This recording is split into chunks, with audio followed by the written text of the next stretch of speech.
قومی اقتصادی council NEC کا اہم اجلاس 5 جون کو وزیر اعظم شہباز شریف کی زیر صدارت منعقد ہوگا، جس میں آئندہ مالی سال 2025-26 کے لیے 3,795 ارب روپے کے ترقیاتی بجٹ کی منظوری دی جائے گی۔ اجلاس میں چاروں صوبوں کے وزرائے اعلیٰ، گلگت بلتستان اور دیگر اعلیٰ حکام شرکت کریں گے۔ وزیر خزانہ محمد اورنگزیب وزیر اعظم کو بجٹ کی تفصیلات پر بریفنگ دیں گے۔ ذرائع کے مطابق پنجاب کے لیے 1,188 ارب، سندھ کے لیے 887 ارب، خیبر پختونخوا کے لیے 440 ارب اور بلوچستان کے لیے 280 ارب روپے کے ترقیاتی بجٹس کی منظوری متوقع ہے۔ اس اجلاس میں پبلک پرائیویٹ پارٹنرشپ کے تحت منصوبوں کی منظوری بھی دی جائے گی۔ بھارتی مظالم کو دنیا کے سامنے بے نقاب کرنے والی اعلیٰ سطحی سفارتی کمیٹی کے سربراہ اور سابق وزیر خارجہ بلاول بھٹو زرداری نے کہا ہے کہ جب تک بھارت دہشت گردی کو بطور ہتھیار استعمال کر کے مسلمانوں پر ظلم و ستم کرتا رہے گا، خطے میں امن ممکن نہیں۔ انہوں نے زور دیا ہے کہ پاکستان برابری کی بنیاد پر امن چاہتا ہے، لیکن کشمیر کے مسئلے کا حل اس کے لیے شرط ہے۔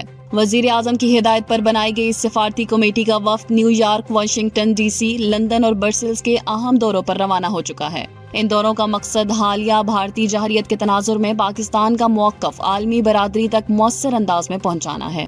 وفود اقوام متحدہ کی قراردادوں کے مطابق مسئلہ کشمیر کے حل، سندھ طاس معاہدے کی بحالی اور پانی کی منصفانہ تقسیم پر بھی زور دیں گے۔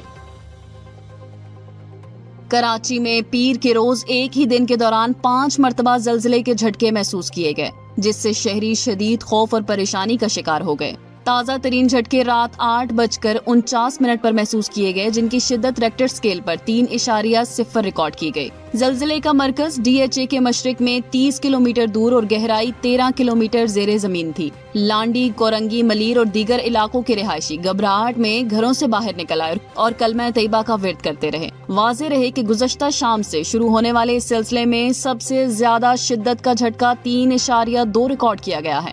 ماہرین نے ان جھٹکوں کو آفٹر شاکس قرار دیا ہے اور کہا ہے کہ یہ چند روز تک جاری رہ سکتے ہیں، تاہم شہریوں کو گھبرانے کے بجائے احتیاطی تدابیر اختیار کرنی چاہیے۔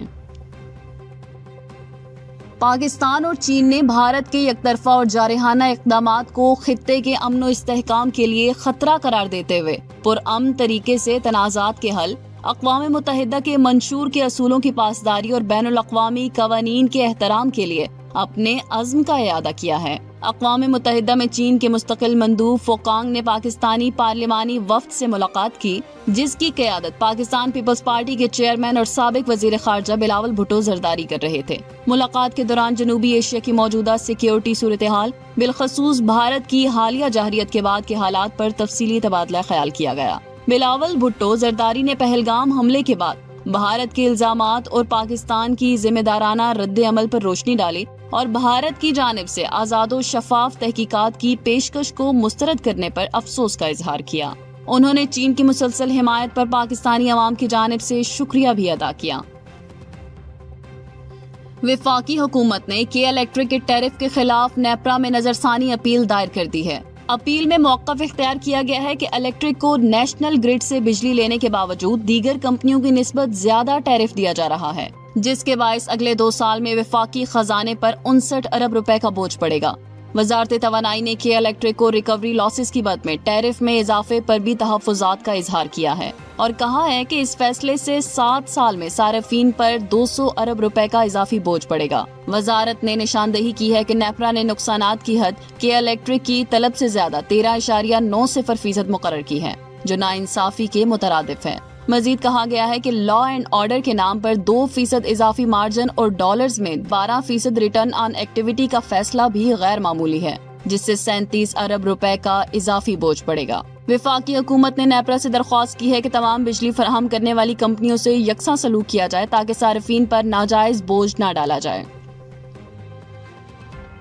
پاکستان 14ویں ساؤتھ ایشین گیمز کی میزبانی کے لیے تیار ہے، جو جنوری 2026 میں منعقد ہوگی۔ اس سلسلے میں وزیر اعظم کے مشیر برائے بین الصوبائی رابطہ رانا ثناء اللہ کی زیر صدارت ایک اہم اجلاس ہوا۔ اجلاس میں پاکستان اولمپک ایسوسی ایشن نے اپنی سفارشات وزارت بین الصوبائی رابطہ کو پیش کی۔ رانا ثناء اللہ نے ان سفارشات پر عمل درآمد کے لیے سیکریٹری بین الصوبائی رابطہ کی سربراہی میں ایک اعلیٰ سطح کمیٹی تشکیل دے دی ہے۔ اس کمیٹی میں چاروں صوبوں گلگت بلتستان اور آزاد کشمیر کے نمائندے شامل ہوں گے۔ کمیٹی کھیلوں کے مقامات، سیکیورٹی اور دیگر انتظامی امور پر تجاویز تیار کرے گی۔ متوقع ہے کہ اس میگا ایونٹ میں 27 کھیل شامل ہوں گے، جبکہ پنجاب حکومت نے میزبانی پر آمادگی ظاہر کر دی ہے۔